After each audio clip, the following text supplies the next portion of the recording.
Today we're riding two bikes that are completely two different ends of the scale, worlds apart in performance, you might think. Well, 100% worlds apart. This is Hardtail versus downhill bike.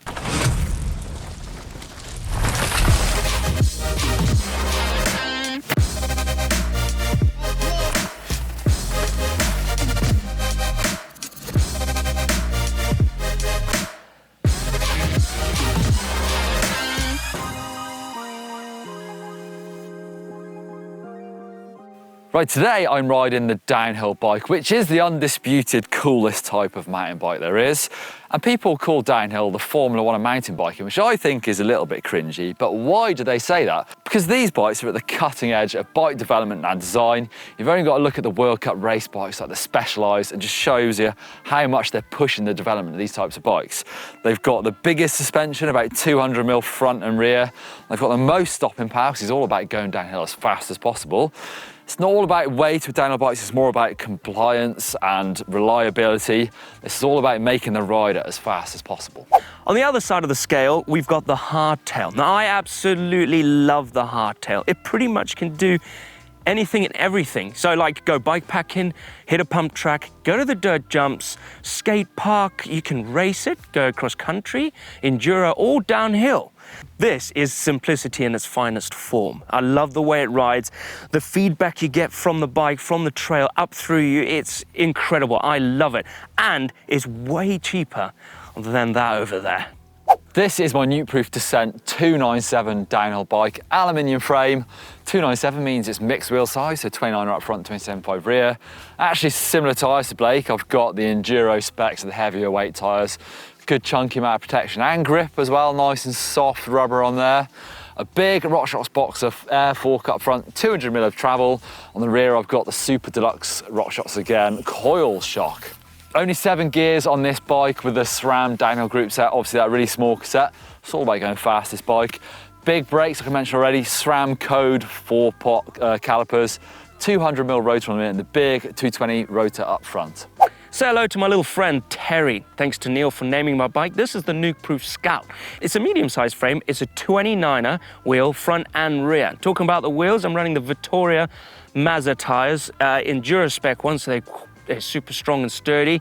A lot of grip out there, and those are mounted to the Spank wheel set. Now I've got a 350 on the front rim, and on the rear I'm running the 359. It's got the Vibra core, so it adds a lot more compliance out there on the trail, gets rid of all the nasty vibrations. I've got the Shimano group set on here. This is the 1x12. I've got a crazy oval chainring. Never used one of them before, so I'm excited to see what that's all about. 175mm cranks from DMR, carbon bars from Nuke-proof, chrome bits all over. Got a dropper, and I've got 150mm of travel on the front, thanks to this Manitou fork. Right, we can chat all day about how good these bikes are, the things they do, but let's actually try and put a time to it. First, we're going to find a proper downhill track. Yep. Of course, you expect the downhill bike to be faster, but how much? Will it be a lot? We'll find out. And then we're going to go and hit up a flow trail, where this bike, is it going to match that, or is it going to be faster? This, my friends, is the Clio Cup versus the Formula One bike. All right, let's do it.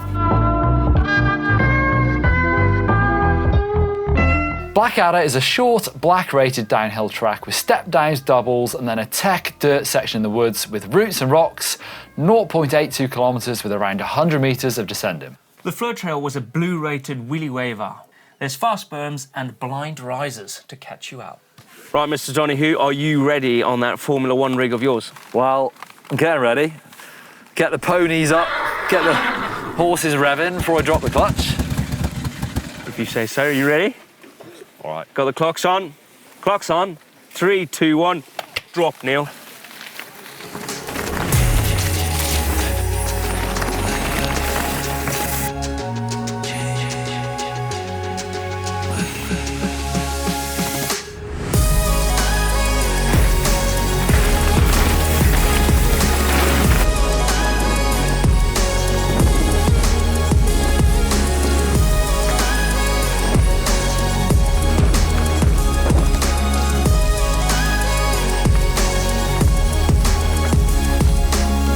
A man that has been on the World Cup scene for many years. Now retired, but he is flipping fast. Give him a bike like that, I don't think I'm catching him. I'll give it my best shot. Right, 3, 2, and drop it.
All right, downhill track done. It's pretty fast. That is fast, some big gaps in there. Bit loose and slippery on the routes. I tell you what, when you're going that fast, the downhill bike feels good. We'll see what the times are like. But anyway, on to the flow trail next. Oh, down there, Neil.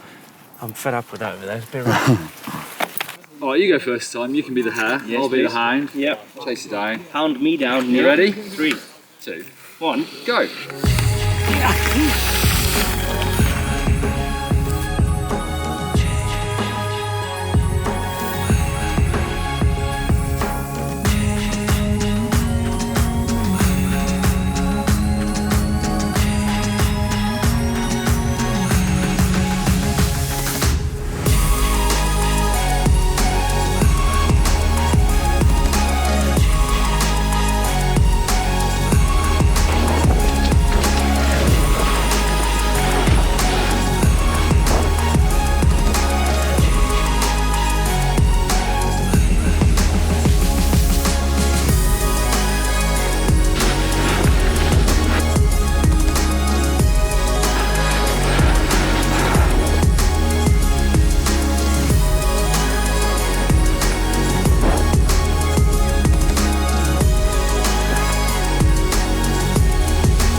Right then.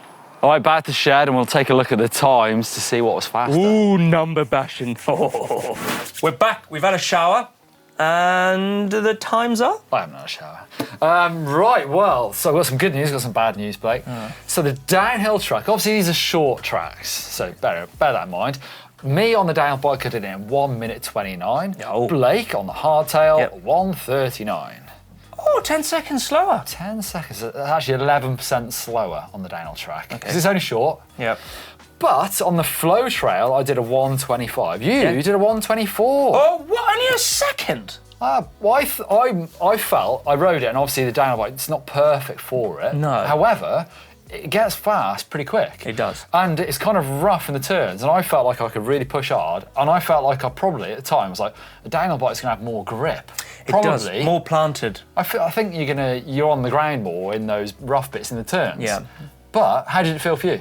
It felt very fast, but like you said, in the turns, you do break traction. Yeah. Like you fight to find So it. do you reckon you're quicker on the straight bits and there's rollers, quite a few rollers? There's a few up the top and there's a nice big gap in there as well. And I find it the same on the downhill. Like the top section, I reckon we're really close. But when it got rough, I slowed right down. Yeah, it starts off with a few kind of hard packy jumps. Yeah. Felt good. I really enjoyed riding downhill. And then in the woods, there's a couple of bits I thought I could be a bit brave. Got the downhill bike. I don't think that anyone on a hardtail I is was going to be. being brave. Both clipped in, actually. I've just gone back to riding a downhill bike clipped in.